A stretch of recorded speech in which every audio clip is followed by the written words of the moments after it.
Welcome to AI Explains, and welcome to a brand new deep dive. Today's mission is to decode a truly groundbreaking 2014 research paper by Dzmitry Bahdanau and his colleagues. Right, the one titled Neural Machine Translation by Jointly Learning to Align and Translate. Exactly. Our goal today is to break down exactly how AI learned to truly understand and translate languages, and we want to explain it in simple terms so you can grasp it even if you have zero technical background in this field. So, okay, let's unpack this. To really appreciate what this paper accomplished, we have to look at the evolution of artificial intelligence. We aren't just talking about a minor software update today. We are looking at a fundamental shift in how machines process human language. Let's start with the old way AI translated text. They used what is called a basic encoder-decoder model. Imagine you're reading a really long, complex sentence. Before you can write down the translation, the system had to memorize the entire thing and squash all of its meaning into a single fixed-size box. Yeah, in the tech world, they call that a fixed-length vector. Right, a fixed-length vector. It's like you have to compress all that meaning into one rigid box before you even start writing. And what's fascinating here is exactly why that approach fails.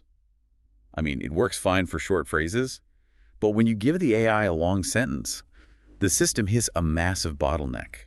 Because it runs out of room. Exactly. The AI simply cannot compress all that intricate information perfectly into one rigid structure. It starts to drop context. It literally forgets the beginning of the sentence by the time it reaches the end. And that bottleneck is exactly what this 2014 paper fixed with a brilliant solution called soft alignment, or as it's more famously known today, attention. Attention. Yeah, that is the magic word here. Instead of forcing everything into one compressed box, the model essentially keeps a running sequence of notes. As it translates each word, it searches back and focuses only on the relevant parts of the original sentence. Technically speaking, it retains what are called the hidden states of the encoder for every single word.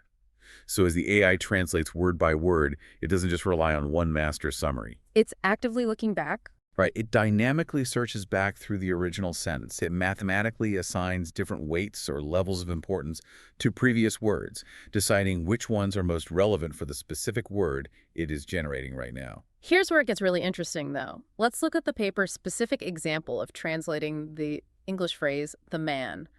Older, rigid systems might translate the word the in total isolation. Which is the exact failure point of the old models. In many languages, the word for the change is entirely based on the gender or the starting vowel sounds of the noun that follows it. Like in French, where it could be lo, la, or l'apostrophe. Exactly. The old AI wouldn't know which version to pick because it wasn't looking ahead. But this new attention model simultaneously weighs both the and man to correctly generate l'homme. It pays attention to the surrounding context, just like a human translator would. Which explains how it naturally handles complex grammar and flipped sentence structures. Take a phrase like European Economic Area. Right, translating that into French, where the noun comes first, requires a complete reordering of the words into Zone Économique Européenne. And the attention model handles that beautifully.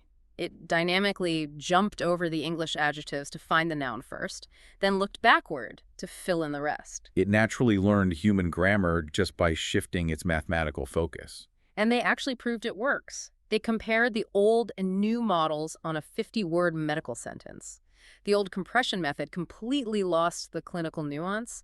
It mistranslated a doctor's status as a healthcare worker into something based on his state of health. Which fundamentally changes the entire meaning of the medical text. It's a dangerous mix-up. But the new attention model evaluated that exact same 50-word sentence and translated it flawlessly without losing any details. By freeing neural translation models from those memory limitations, this mechanism allowed them to finally handle sentences of any length. So what does this all mean for you? Well, this breakthrough is exactly why the translation apps on your phone finally stopped spitting out robotic gibberish and started actually understanding real conversational context. If we connect this to the bigger picture, shifting AI from rigid memorization to this dynamic attention completely changed the trajectory of machine learning.